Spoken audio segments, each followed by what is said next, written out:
All right, so welcome everyone to today's Office of Political Practices City Candidate Campaign Finance Training.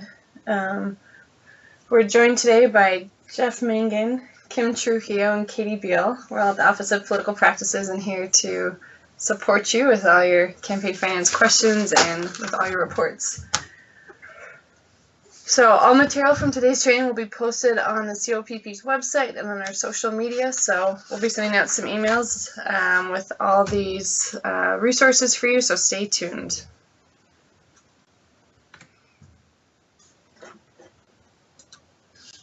Okay, so in today's training, again, this is focused on 2019 city candidates. If you're attending this training and you're not a city candidate, this training will provide a good overview of general campaign finance, and you can always email us with more specific questions.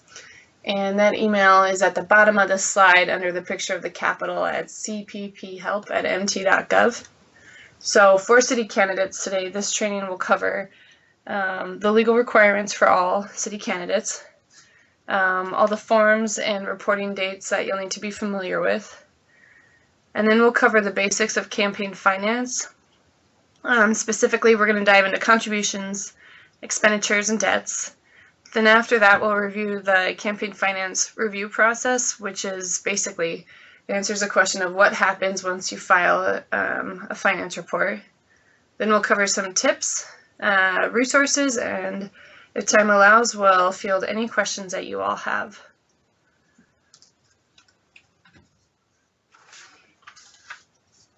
So first, legal requirements of candidates. It is always the candidate's responsibility and obligation to understand and comply with all Montana campaign finance laws. Throughout your campaign, you'll always have COPP staff, just a phone call, email, or office stop away for you. But at the end of the day, it's always the candidate's responsibility to ensure that your campaign complies with all legal campaign finance requirements. So to make sure you're ready for that, definitely familiarize yourself with Montana's campaign finance laws. And to help you with that, on the COPP's website, you can find really great educational information, and that should help you navigate the campaign finance process.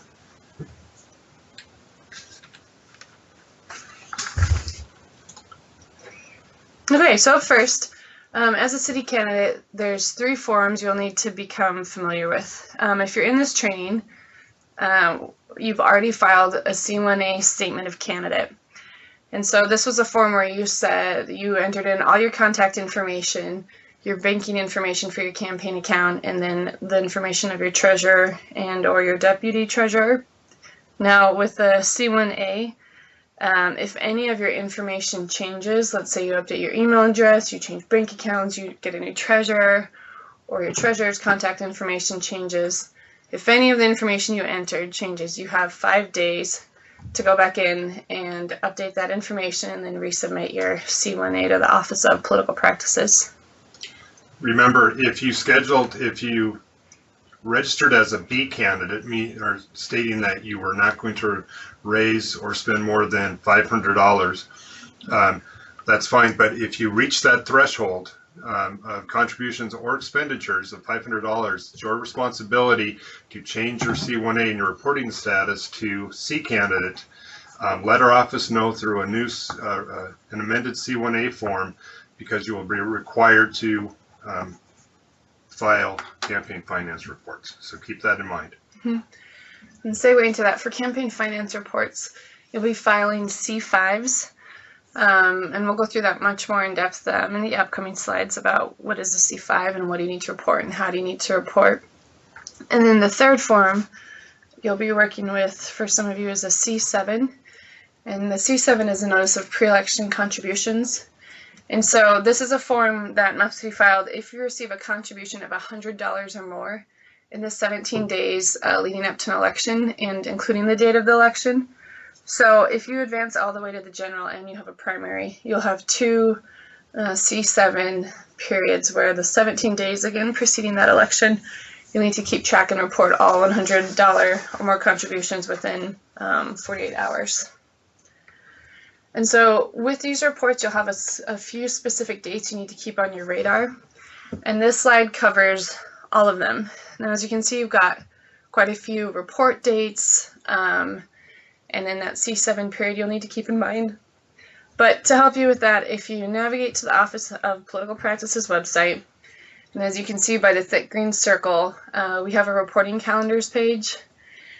And we've tried to make it really clear for folks to know when their reports are due, so you can navigate to this page, click, and there's a couple ways, whether you want to view it as a PDF or as a live calendar, you've got options. And this is always just a click away, so make sure you put these dates in your calendar or just make sure they're on your radar, because again, it's your responsibility to file C5s and C7s with these required timelines. Now, if your locality does not have a primary, if you don't have a primary election in your district or your city or whatever you're running for, you do not have to worry about the primary C7 period. But you still are required to file the August 6th, August 29th reports. You just don't have to file the C7s. So just be familiar with what your locality, if your locality is having a primary, you need to be aware of that because you'll be responsible for a few additional potential reports. Great. And then just a few things to note from this slide. Please note that your first C5 is due August 6th, and that's required of you whether you've spent any money or received any money. C5s are required regardless of whether you had money coming in or out of your campaign account. You report every single time there's a C5, no matter the state of your candidate campaign account. And if you filed as a C-Box candidate and you haven't reached that 500 threshold yet, as of August 6th, for example, you're still required to file the report because you filed as a C-Box.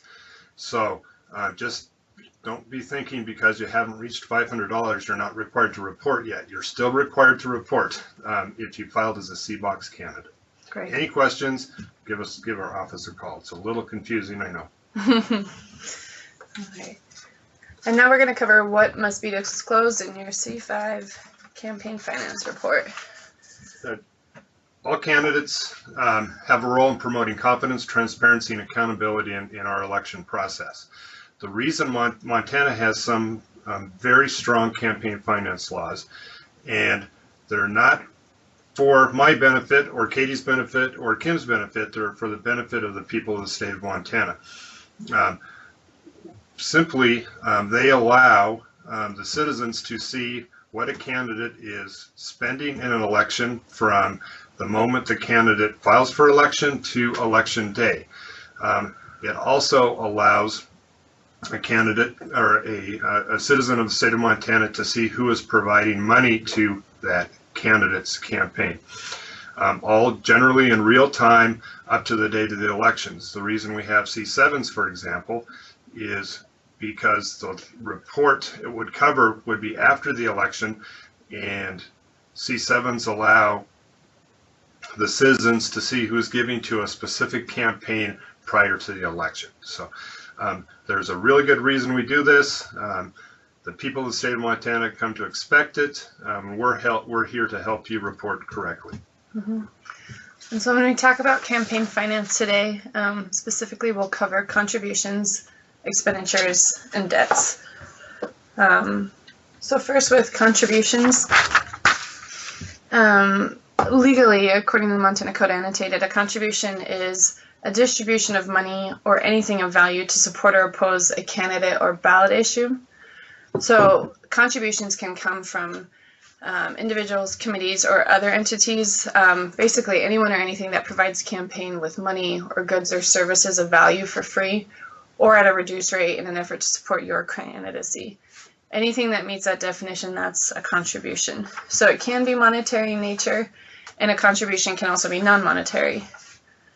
So when you think about contributions, it's important to remember that Montana law defines contribution limits. And these contribution limits, so you see this PDF on the left here. This is, again, very accessible through our website, and we'll cover that in the next slide. But contribution limits apply to each election. So if you have a primary election, contribution limits apply to the primary election, and if you advance, again to the general. If you don't have a primary election and you'll only have a general election, then you have basically one set of contribution limits. So for example, as a city candidate, if you have a primary and a general election, you can receive $180 from, individual Joe Smith for the primary, and then Joe Smith could contribute another $180 for the general election. And if you only have a general election, Joe Smith contribute to your campaign only one single time. Any questions, just give us a call. Again, if you have a primary opponent in that election, you can receive the 108 up to 180 for both elections, the primary election and the general election. And then also keep in mind, when you receive contributions, you'll need to designate whether they're intended for the primary or the general election. And we highly advise that you keep your campaign funds, if you will be receiving both primary and general elections, you have to keep that money separate. So have a primary account and have a general election campaign banking account. And then finally, aggregate contribution limits apply for political party committees. And so when you want to dig more deeply into contribution limits and make sure you're very refreshed on these, you can know your limits really simply. Again, go to the Office of Political Practices website, and on that blue horizontal bar you can see fourth from the left, you've got contribution limits. Okay, so we're going to cover all the different types of contributions now. So the first type of contribution a candidate can receive is money that they give to their own campaign. The second is contributions from individuals, so this can be from your neighbor, coworker, friend, etc. Then on the third, we've got fundraisers. Then you can receive contributions from committees. And then refunds and rebates also count as contribution types to your campaign. And then finally, there's loans that count as contributions. We aren't going to go into great detail on the fifth and sixth contribution type on this training. We're going to focus on the first four. So for that first type of contribution, there is no limit on the amount of money that you can give as a candidate to your own campaign. Do keep in mind, though, that if you enter in money that you're giving to your campaign as a contribution, that means that you're not loaning it to your campaign. The difference, of course, between a loan and a contribution is if you're expecting to be reimbursed from campaign funds for money you contribute, you need to enter that as a loan. And if you're putting that money into your campaign and you're not expecting to be reimbursed later, that's a contribution. You can always loan yourself money, put it in as a loan, and then forgive that loan to yourself, turn it into a contribution at the end of the campaign. But once you put it in as a contribution, you can't, at the end of the campaign, decide that was a loan and attempt for the campaign to pay you back. So if you have any questions at all, again, give us a call and we'll be glad to provide some additional guidance to you. Awesome. The second type of contribution is contributions your campaign can receive from individuals. And anytime you get a contribution from an individual, keep in mind that there's a $35 threshold. And what we mean by that is that as soon as somebody gives your campaign $35 or more, you have to report that as an individual contribution. And so when you report individual contributions, there's identifying details that you need to include about that contributor. So the first is, of course, their name and their address. Then you need to share information about their employer and occupation. And then you need to designate whether it's a monetary or an in-kind contribution. And an in-kind contribution can be something like stakes for yard signs, or it could be something like volunteering a piece of, or donating a piece of art for a silent auction that your campaign's doing. It's any exchange of monetary value that isn't monetary directly. And again, contribution limits apply to in-kind contributions as well. So if someone is providing $500 of fence posts for signs for your campaign, you can only accept $180 of that as in kind, and you'd be responsible to pay the individual for the remaining balance of that. So just keep in mind contributions limits apply to both in-kind and cash contributions. And also anonymous contributions are illegal. One more time, anonymous contributions are illegal. So it's especially important with that $35 threshold we just mentioned.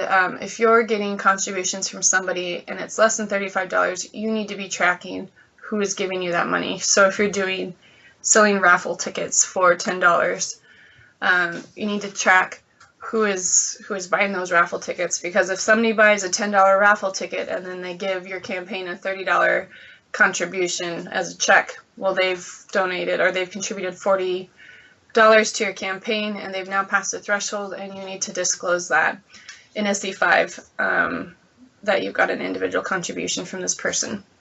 And we'll talk a little bit more about that in the next couple of slides when we discuss fundraisers. All right. So fundraisers can, well, when you have a fundraiser for your campaign, you'll need to report each individual fundraiser. So never report, your quarterly fundraisers en masse. Just report each fundraiser each time you have. Pardon that phone call.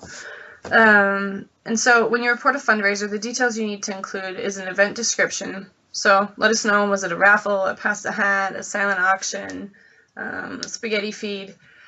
And then you need to let us know the approximate number of attendees who were at that fundraiser.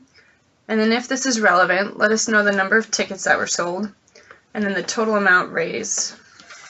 So let's talk about anonymous contributions under 35 and pass the hat fundraisers, for example.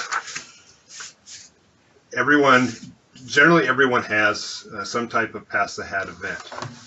We suggest that if you plan to have a pass the hat event, that you have some type of envelope that they can mark their name and contact information, so you can track who gave you that $1, $10, $25, what have you.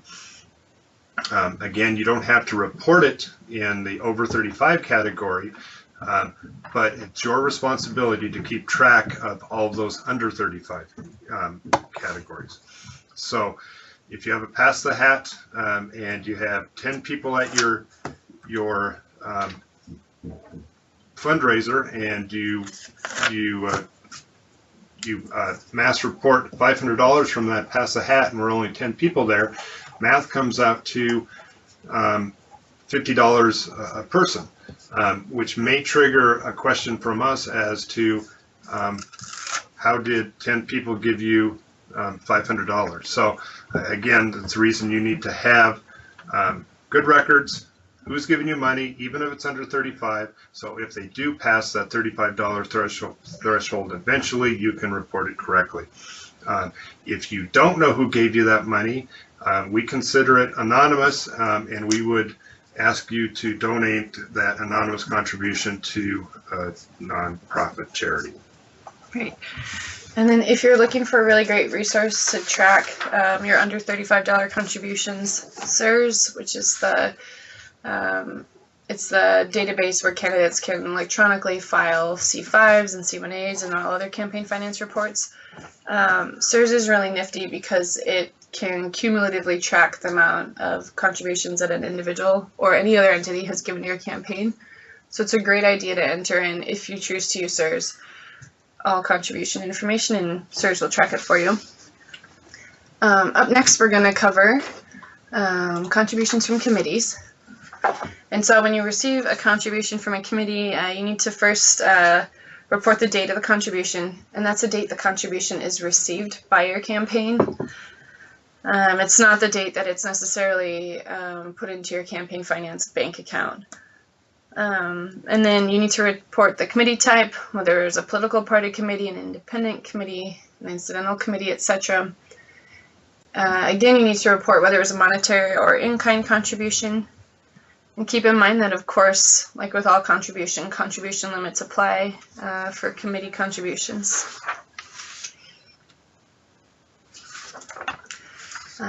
For expenditures, expenditures are any expenses that your campaign has in order to support you, the candidate. And so when you're tracking your expenditures, you can report it in a C5, or make certain that you're thinking about, is how you're spending money for your campaign auditable?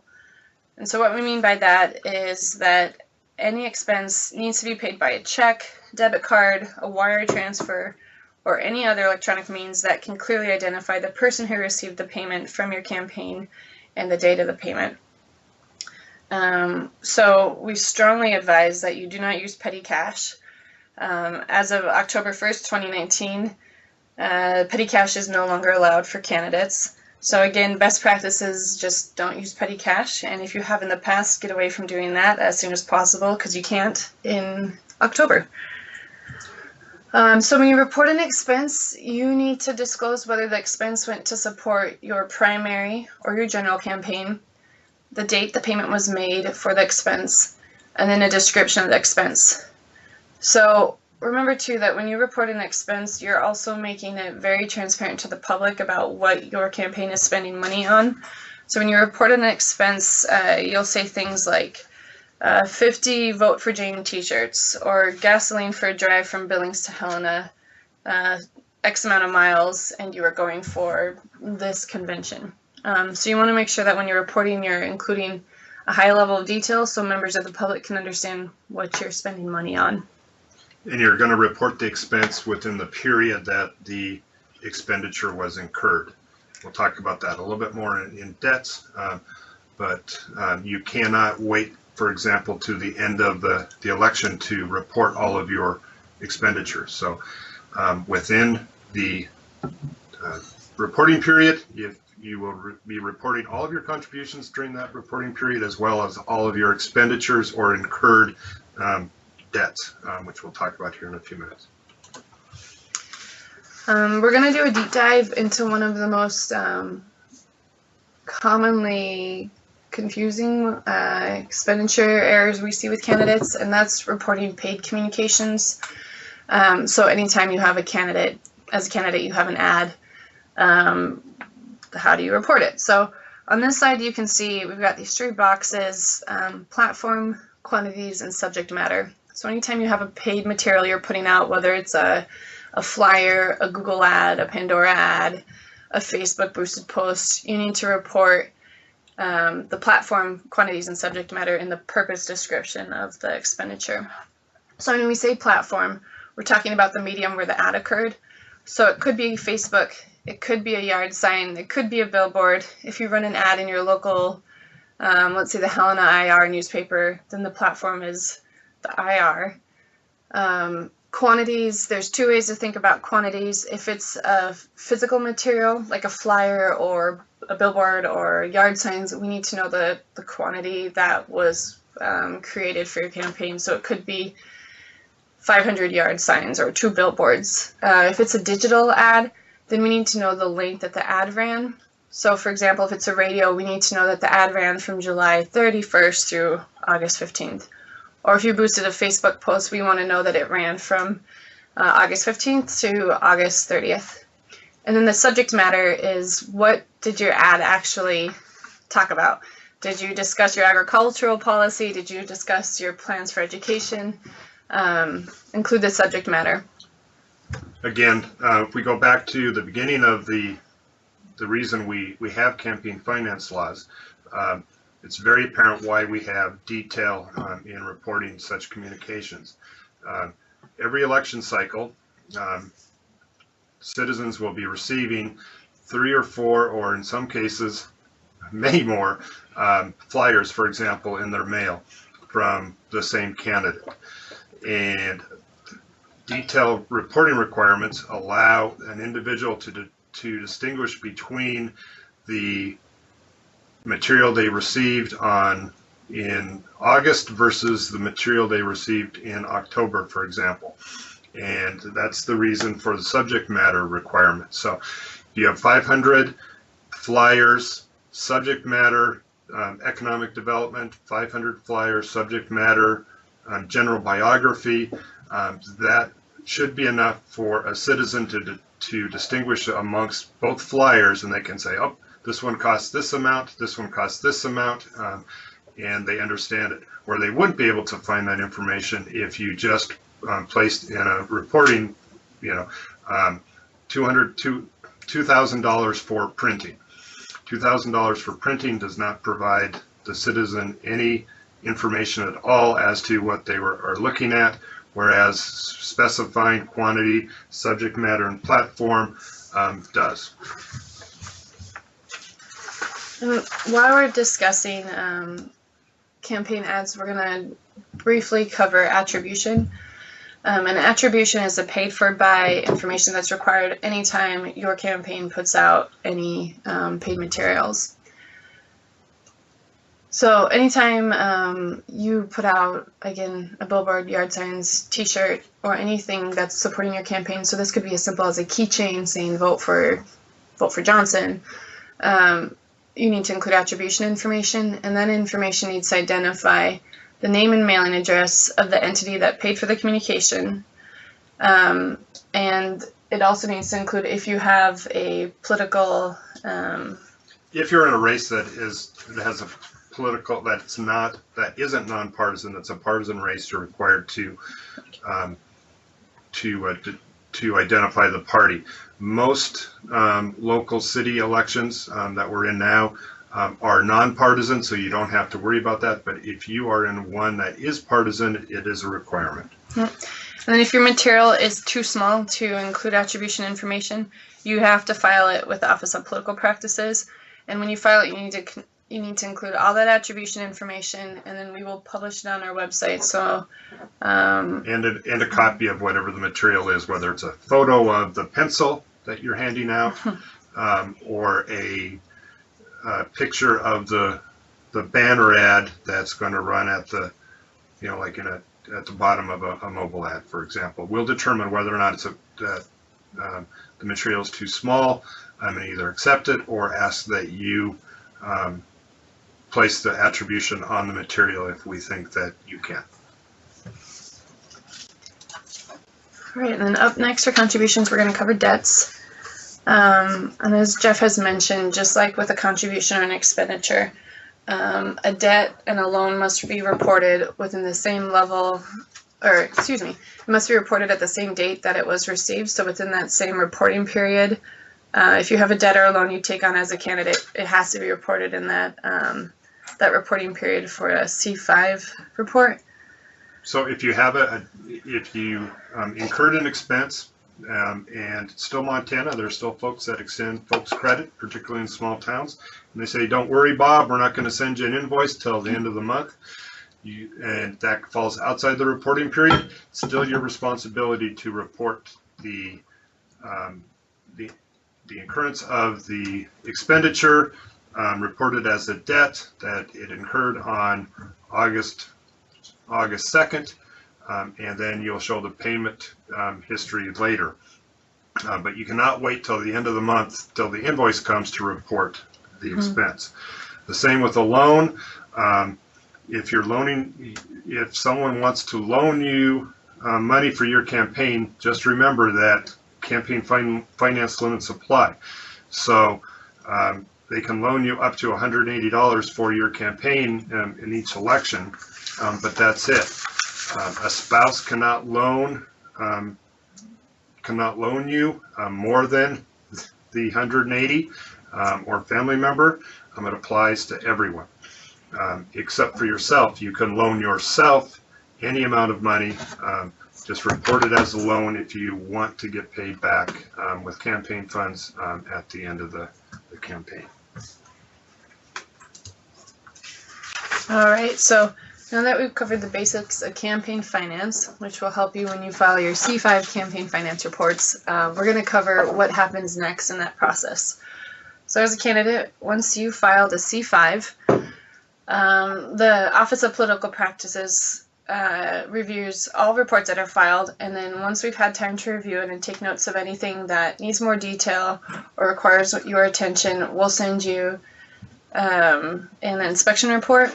And the inspection report will identify, we need more details about this expenditure, or you're missing information about this contributor's employment or occupation. So the inspection report will detail all that.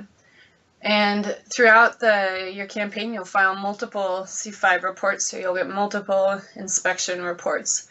So once you receive one inspection report, of course, keep an eye on the other C5 filing dates that you'll need to meet, and keep on top of those inspection reports, because once you receive them, it's your responsibility to respond and amend reports so that all required information is included.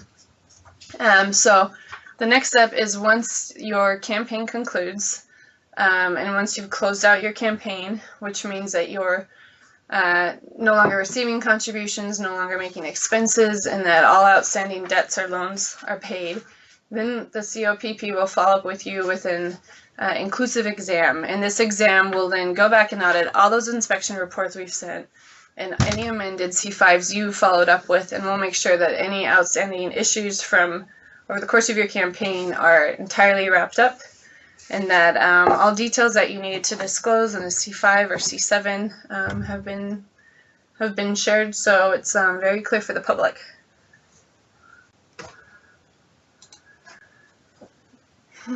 And this slide, again, just throughout this review process and as you file reports, just remember, again, it's always your responsibility to understand and know the law. It's always your responsibility to make sure you're following up when you get an inspection report, and when you get that final exam. And then always along the way, you have the Office of Political Practices as a resource who is standing by and ready to help you, and is very accessible any time of the day from 8 to 5, Monday through Friday, for any of your campaign finance questions or needs. So again, it's your responsibility, but we are here to help you every step of the way, so don't hesitate. And yeah. It's not that intimidating, and neither are we. We're here to help, and we just want to make sure that you're reporting correctly, so people in the state of Montana can see what's happening in your campaign if they choose to, and you're confident in what you're reporting. Okay, so now that we've covered campaign finance, here are a few tips we advise to make sure you can be confident and fly through the processes. So first, make sure you know when you have campaign finance reporting dates, and when there's C5 periods, and when there's the fair campaign period. So get on that calendar page of our website and add these into whatever calendar you use to manage your time. Again, that's your responsibility, and it's very helpful to do this up front. A second tip that comes in really helpful is if you need more space when you're filing a campaign finance report, you can always include an addendum. One of the few instances where we see people needing more space, especially if they file in SIRS, because you have a 150 character limit, is when they're detailing those paid communications, so those ads that you put out as a candidate. So if you need more detail because you had 5 radio ads from your local radio station, and they all cover different subjects, when you get to that purpose description, just put in C addendum, and then email us at cppcompliance@mt.gov and identify that for your C5 that covered these dates, this addendum needs to be included in your expenses. And then, yeah, we will make sure that that is noted for the public, that there's an addendum for them to reference. We strongly suggest that you do not wait until the reporting deadline to report. Unfortunately, many people wait till the last day, and when you wait till the last day, several things can happen. You can run into problems locating information. You can run into problems uploading information to the website because so many people are on the website. So on and so forth. Or if you have a question, you may have a harder time reaching our office to answer those questions, and you still are required, even with all of that on that last day, to file. So we suggest that you plan to file your report a couple of days early.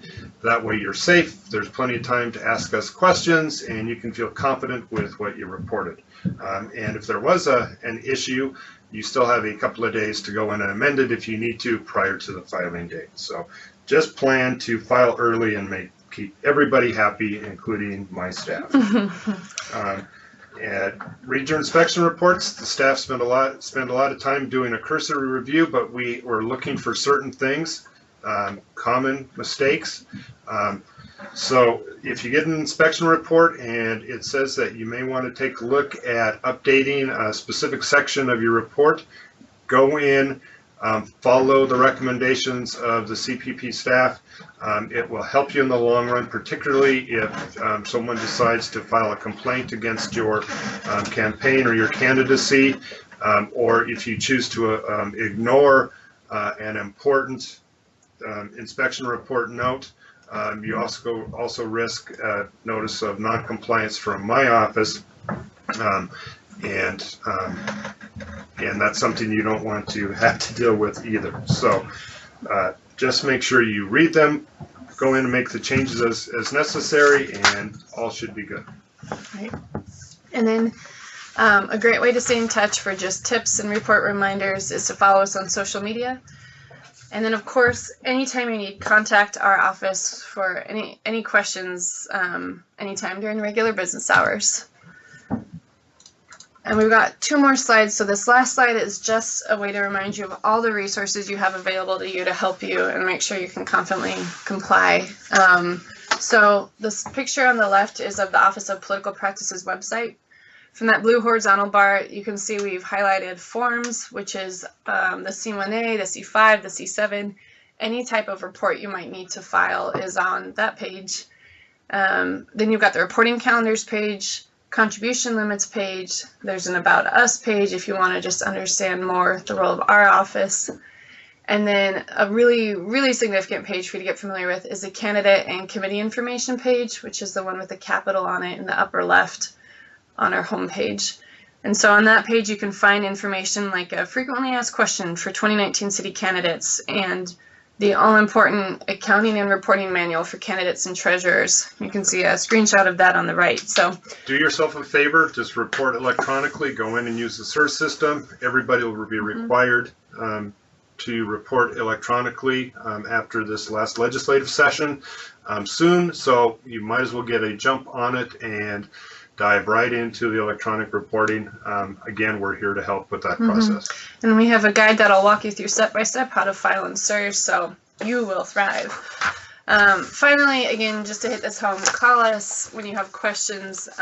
Take out your phone right now and follow us on social media because we have those platforms, and make sure you get reminders on all the platforms and social media platforms you use, at least for Facebook and Twitter. So anyways, give us a call when you've got questions. If you're in Helena, stop by the office and introduce yourself or come with questions.